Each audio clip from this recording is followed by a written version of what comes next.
आज संडे है ना। टेररिस्ट किसी का भाई नहीं होता साइमा। कुरान को समझ के फॉलो करने वाला कभी टेररिस्ट हो ही नहीं सकता। अरे ये तो कोई और ही मजहब के लोग हैं जो सारी दुनिया में दहशत फैला रहे और नाम इस्लाम का खराब कर रहे हैं।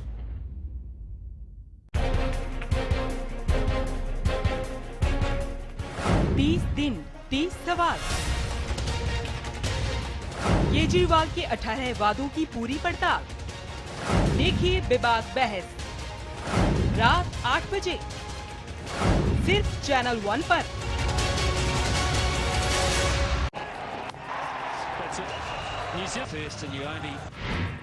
न्यूजीलैंड में कठिनाक।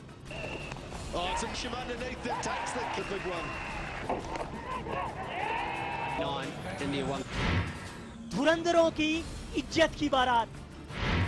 देखिए शाम 7:30 बजे सिर्फ चैनल 1 पर।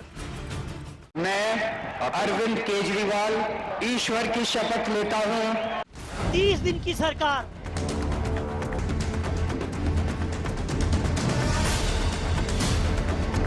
कितनी फेल कितनी पास। देखिए रात 9:30 बजे सिर्फ चैनल 1 पर। North east gateway news coming soon only on channel 1। क्या आप भी घिरे हैं अपनी जिंदगी में समस्याओं से और ढूंढ रहे हैं आप अपनी समस्याओं का समाधान, फिर भी नहीं मिल पा रहा है कोई उपाय? तो जानिए और ज्योतिष द्वारा अपनी सभी समस्याओं का समाधान। देखिए मेरे साथ रोज सुबह 11:30 बजे सिर्फ चैनल 1 न्यूज पर।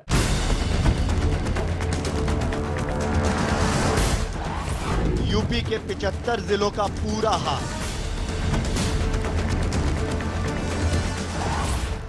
सत्ता के गलियारों की हलचल।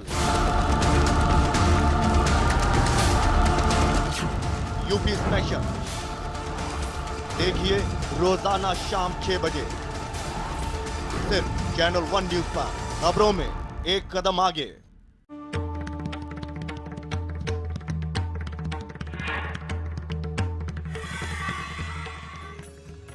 नए साल में कैसे बदलेंगे आपके सितारे? कैरियर में कैसे मिलेगी कामयाबी? कैसे चमकेगा आपका कारोबार?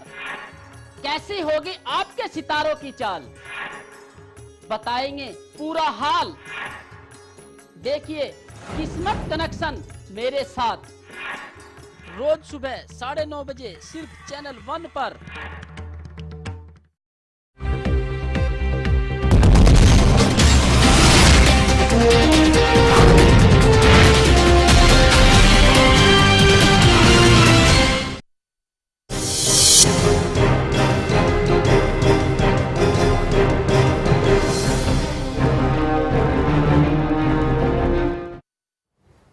नमस्कार, खबर प्रदेश में आपका स्वागत है। मैं हूं गीतांजलि शर्मा। मैं हूं आपके साथ राजीव सिंह। खबरों की शुरुआत करेंगे, लेकिन सबसे पहले इस वक्त के हेडलाइंस। हेडलाइंस के प्रायोजक हैं केश किंग आयुर्वेदिक तेल, the king of hair oil.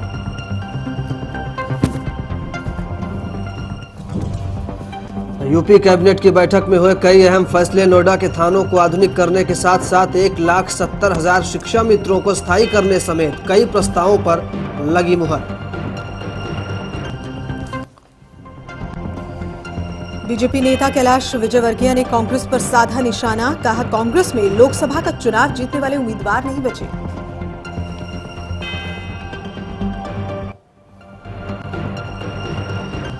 Bhopal में लोकायुक्त ने पटवारी के घर की छापेमारी। आय से अधिक संपत्ति बरामद।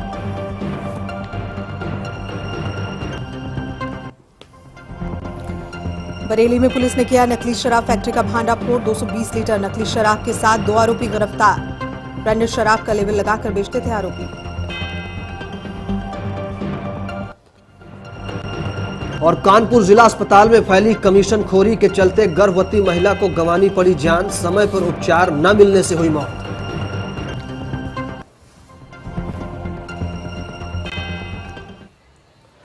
चले रुक करते हैं खबरों का। मुख्यमंत्री अखिलेश यादव की अध्यक्षता में आज यूपी कैबिनेट की बैठक हुई, जिसमें कई फैसले लिए गए, जिनमें से 1,70,000 शिक्षा मित्रों को समायोजित करने के साथ साथ 50 साल से अधिक उम्र के करीब 40 लाख लोगों को समाजवादी पेंशन योजना के तहत 500 रुपए महीना देने का फैसला किया गया है।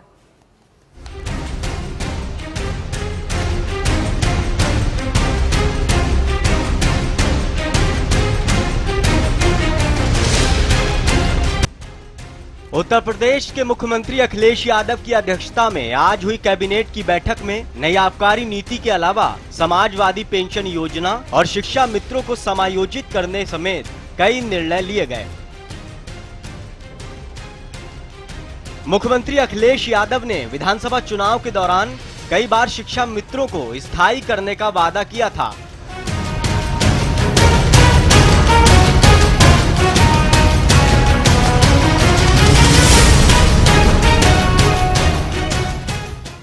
जिसको कैबिनेट की इस बैठक में मुहर लगाते हुए 1,70,000 शिक्षा मित्रों को जल्द से जल्द समायोजित करने के फैसले पर यूपी कैबिनेट ने अपनी मुहर लगा दी।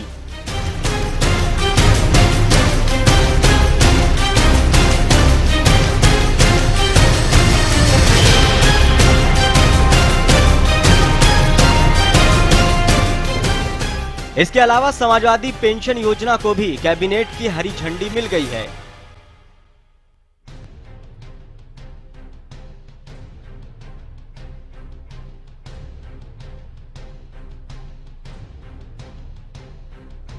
इसके तहत करीब 40 लाख लोगों को 500 रुपए महीने पेंशन दी जाएगी। इसके अलावा पिछड़ी जातियों के लिए क्रीमी लेयर की सीमा को 5 से बढ़ाकर 8 लाख रुपए और समूहगाह के कर्मचारी नियमावली में संशोधन कर दिया गया है।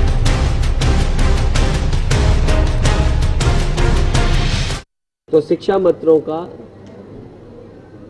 जो समायोजित होना है वो सरकार में किया जाएगा।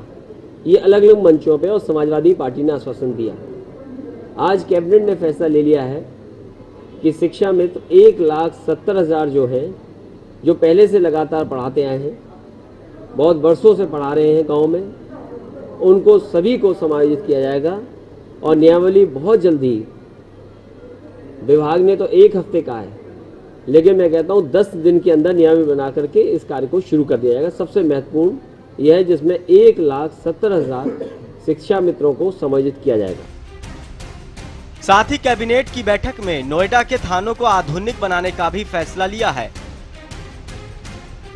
जिसके तहत नोएडा शहर में आधुनिक थानों को बनाने के साथ साथ पुलिस थानों को आधुनिक मशीनों से लैस किया जाएगा,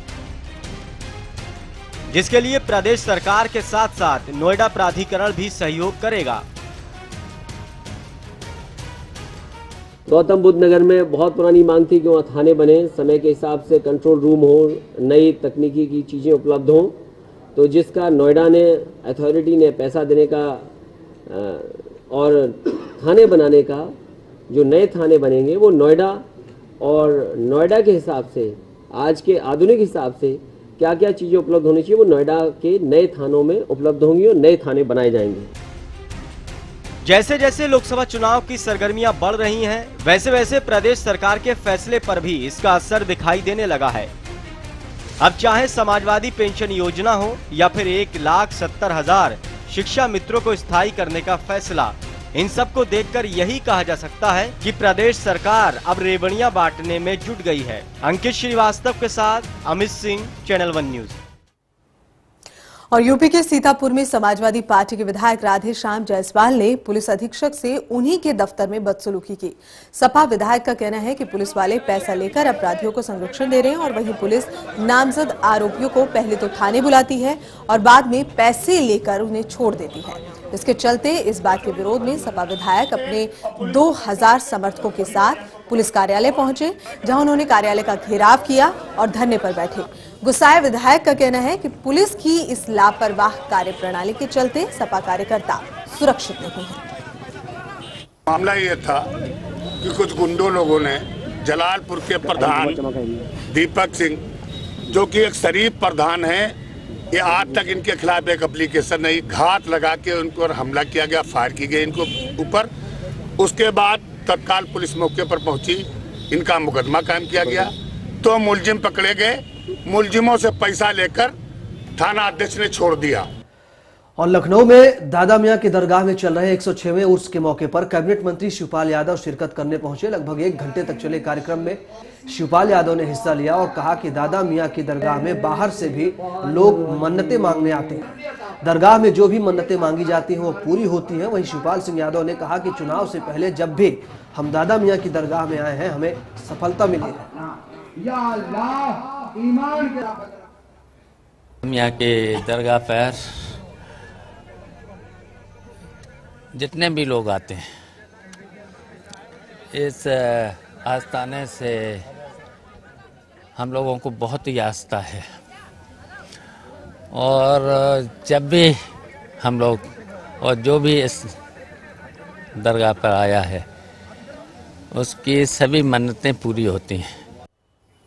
और कांग्रेस और समाजवादी पार्टी को चंदे की रसीद देना मंजूर नहीं। चुनाव के लिए राजनीतिक दल में पैसा कहां से पाते हैं और उसे कैसे खर्च करते हैं, इसमें पारदर्शिता लाने और जवाबदेही तय करने के लिए चुनाव आयोग की ये पहल इन दोनों को रास नहीं आ रही। कांग्रेस और सपा ने इस प्रस्ताव का विरोध किया है तो बीजेपी ने इस मुद्दे पर अपना जवाब ही नहीं दिया, जबकि भाकपा, माकपा, राकपा, झारखंड मुक्ति मोर्चा, अकाली दल समेत कई क्षेत्रीय दल चुनाव आयोग के इस सुझाव के पक्ष में हैं।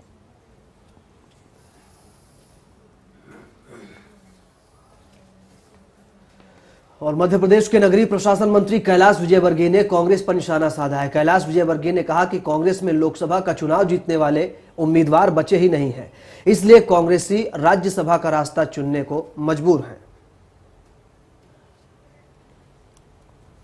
कोई भी लोकसभा लड़ना नहीं चाहता, किसी में हिम्मत नहीं। दिग्विजय सिंह जी से लेकर सारे जितने भी लोकसभा के उम्मीदवार थे वो राज्यसभा के माध्यम से जाना चाहते हैं। मध्य प्रदेश में उनको मालूम है कि एक भी सीट नहीं जीत सकते, इसलिए सारे लोग विधानसभा के लिए कुश्ती लड़ रहे हैं।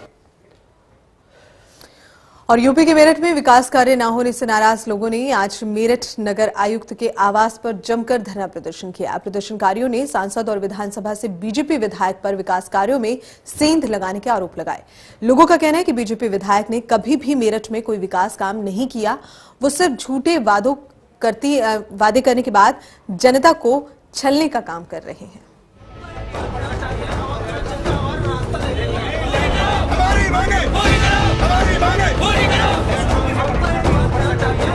आगामी लोकसभा चुनाव को लेकर जहां सभी राजनीतिक पार्टियों में घमासान मचा हुआ है, वहीं ये सियासी पार्टियां अपने अपने मुद्दों को लेकर राजनीति के रण पर उतर आई।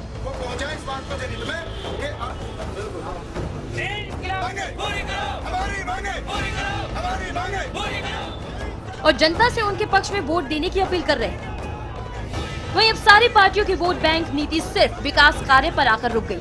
जहां पूर्व में भी ज्यादातर प्रत्याशियों ने विकास कार्य के मुद्दे को लेकर ही चुनाव लड़े और जीते भी हैं, वहीं मेरठ में भी इसकी बानगी कुछ और ही नजर आ रही है। मेरठ में 7 विधानसभा और 1 लोकसभा सीट, जिसमें से 3 सीटों पर सत्ताधारी पार्टी सपा के विधायक का कब्जा है और वहीं 4 सीटों पर बीजेपी के विधायक। मुझे जो है उनके माध्यम से ये बात कहना चाहता हूँ, वो पहुँचा इस बात को जनहित में। सांसद और मेयर की सीट पर बीजेपी का कब्जा है, जिसके चलते मेरठ का विकास कार्य का जिम्मा बीजेपी विधायक के ऊपर है। लेकिन मेरठ की जनता का आरोप है कि बीजेपी विधायक ने मेरठ में कोई विकास कार्य नहीं किया,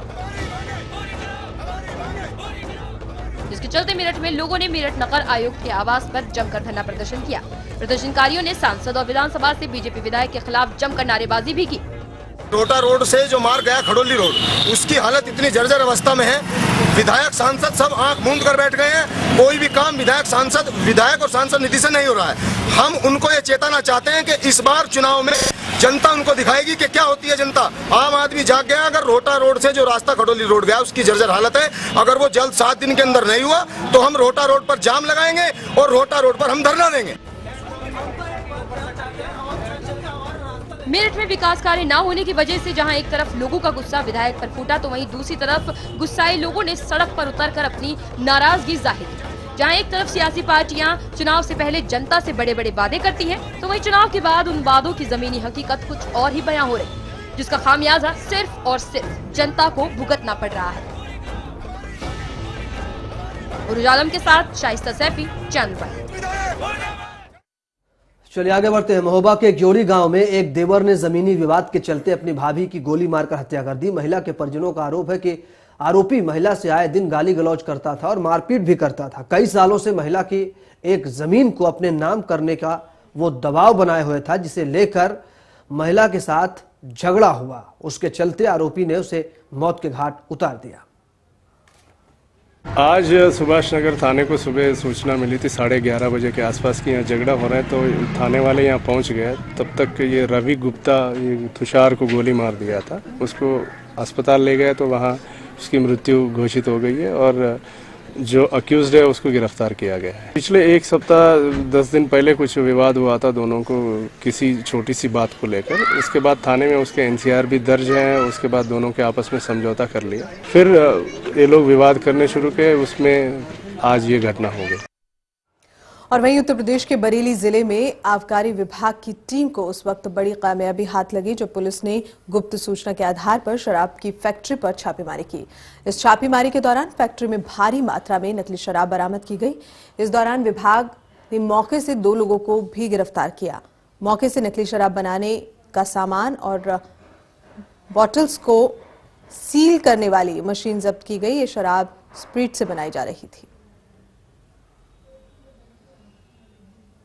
आज मुखबिर खास से सूचना मिली कि कैंट थाना के अंतर्गत मोहनपुर थिरिया में ओंकार और आशीष जो है अपने घर में अल्कोहल से बना करके और उसमें वो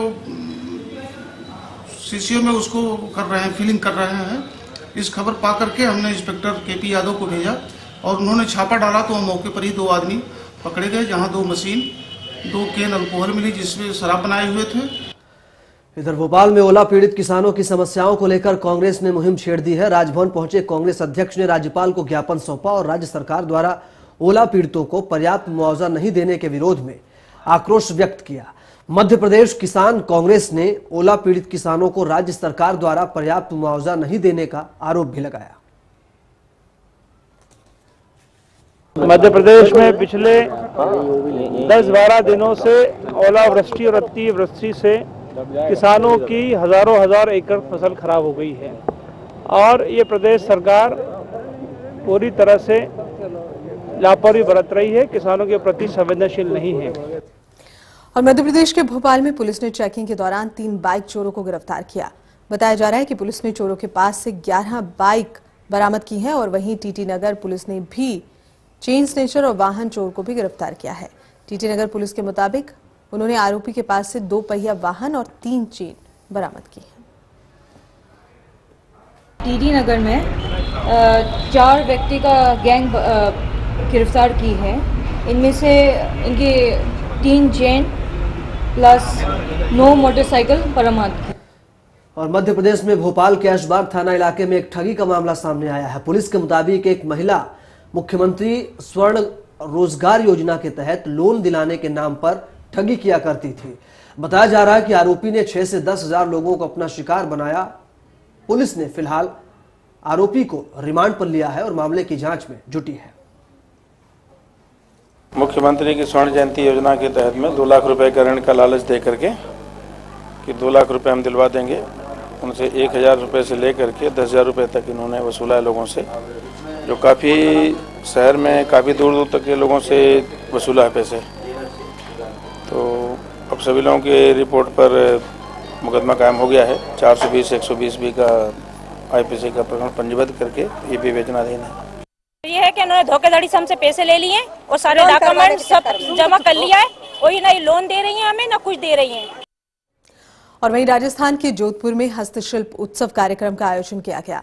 इस कार्यक्रम में उत्तराखंड से आए सुजाता माहेश्वरी के ग्रुप ने श्री कृष्ण की लीलाओं को झांकियों के जरिए लोगों के सामने दर्शाया।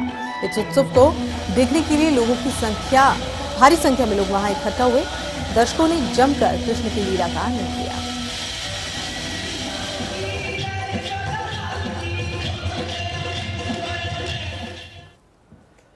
इधर भोपाल में लोकायुक्त की टीम ने एक बार फिर से छापेमारी की। मामला उज्जैन के इंदिरानगर इलाके का है, जहां लोकायुक्त को इलाके के पटवारी के पास आय से अधिक संपत्ति होने की जानकारी मिली।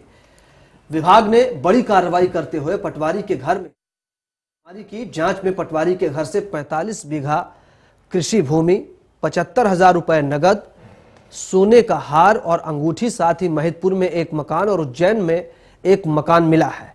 लोकायुक्त पुलिस ने छापेमारी की कार्रवाई 2 अलग अलग जगहों पर कार्रवाई को अंजाम दिया।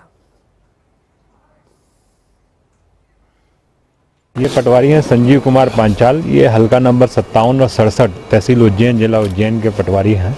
इनके विरुद्ध अनुपातहीन संपत्ति की जांच की जा रही है। इसके अलावा आज सुबह करीबन 6:45 बजे के करीबन इनके हाउस EWS 522/722 पर रेड की गई है और जिसमें इनके पास 8.5 बीघा करीबन ज़मीन है धनेड़िया गांव में इनकी पत्नी के नाम पर। एक मकान जो है इनका इन्होंने अभी यहाँ पर क्रय किया हुआ है लास्ट ईयर इन्होंने, और इसके अलावा महिदपुर में भी इनका एक मकान है और अन्य कई प्रॉपर्टी अचल संपत्ति के बारे में पता चल रहा है जिसकी जांच की जा रही है। और वहीं मध्य प्रदेश के भोपाल में पुलिस को उस वक्त बड़ी सफलता मिली जब उन्होंने चोरी की वारदात को अंजाम देने वाले एक शातिर चोर को गिरफ्तार किया। बताया जा रहा है कि एक मुखबिर से मिली सूचना के आधार पर पुलिस ने चोर पर अपना शिकंजा कसा।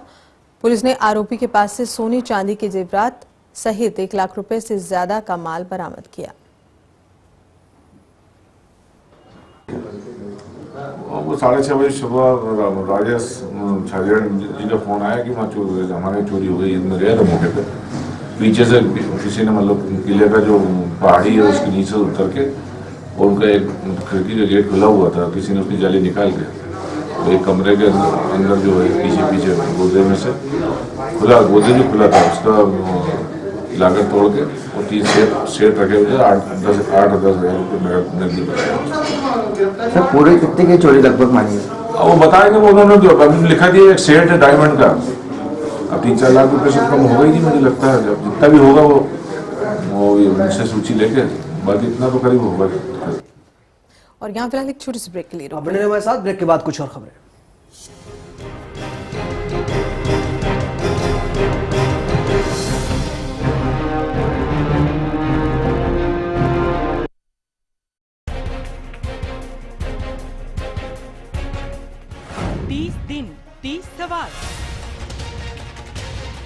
केजरीवाल के 18 वादों की पूरी पड़ताल।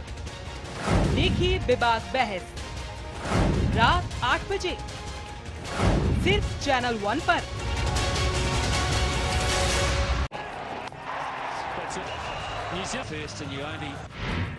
न्यूजीलैंड में कठिनाक,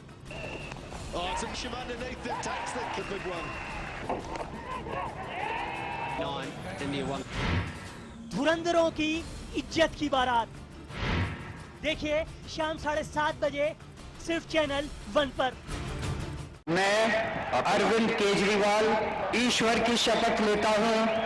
30 दिन की सरकार,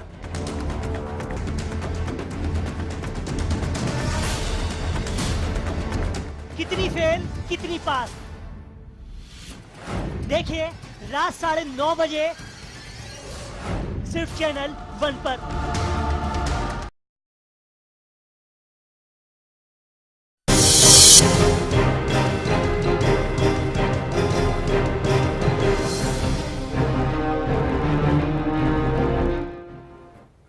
ब्रेक के बाद स्वागत है आपका।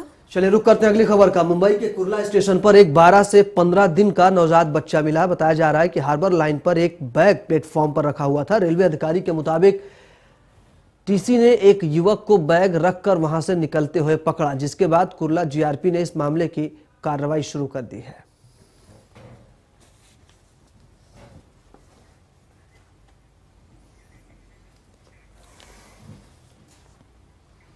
और वहीं राजस्थान के नागौर जिले में तेज रफ्तार का कहर देखने को मिला, जहां मेगा हाईवे पर एक ट्रक और जीप में भिड़ंत हो गई।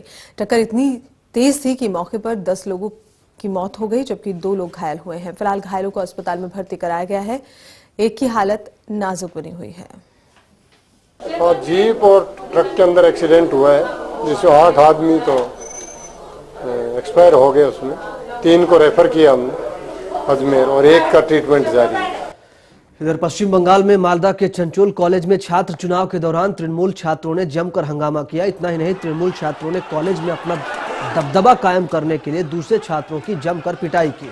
उधर जब पुलिस को इस घटना की जानकारी मिली तो पुलिस ने मौके पर पहुंचकर हंगामा शांत कराने की कोशिश की, लेकिन पुलिस को भी उन लोगों ने नहीं बख्शा और पुलिस पर भी हमला कर दिया। इस घटना में 3 पुलिस कर्मियों समेत करीब 1 दर्जन से ज्यादा लोगों को गंभीर चोटें आई हैं।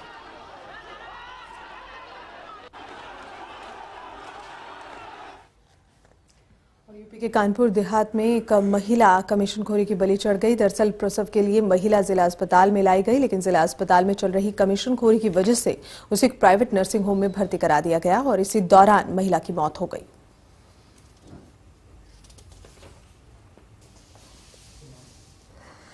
फिलहाल सभी कर्मचारी मौके से फरार बताए जा रहे हैं।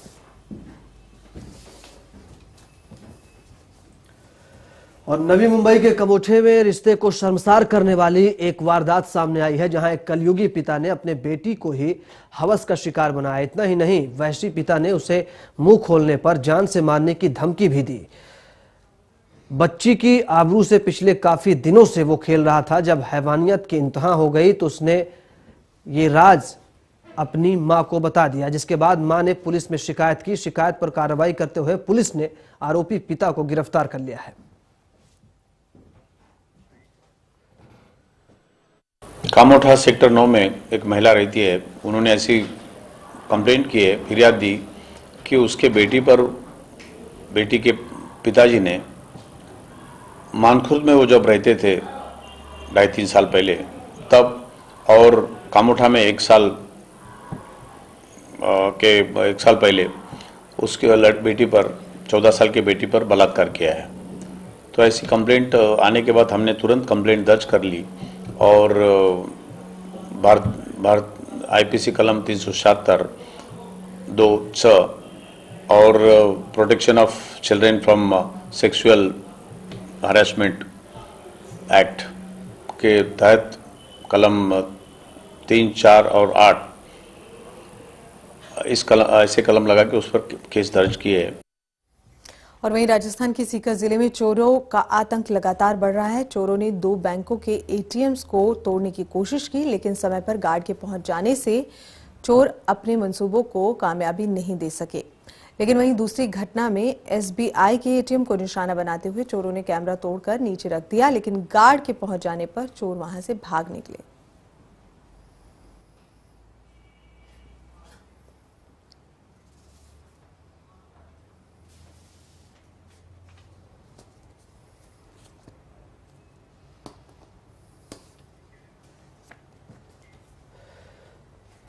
इधर राजस्थान के जयपुर में चलती कार में अचानक आग लग गई। आग लगने से पूरे इलाके में अफरा तफरी मच गई। फिलहाल समय से पहले ही आग पर काबू पा लिया गया, जिससे एक बड़ा हादसा होते होते टल गया। इस हादसे में किसी को जान माल का नुकसान नहीं हुआ है।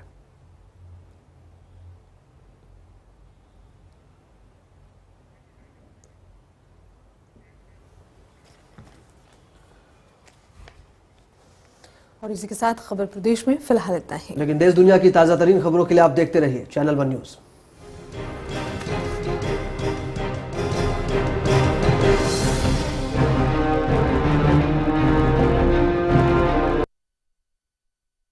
ऐसा घर आपने नहीं देखा होगा। संभाल के पोछा मारा अभी। आइए। ओ भाई साहब ये देखिए हॉल, ये देखिए चिल्ड्रंस रूम, देखिए कितना बड़ा है। आपके बच्चे खेलते खेलते थक जाएंगे। हो गया, मजे ले लिए। आइए। और यह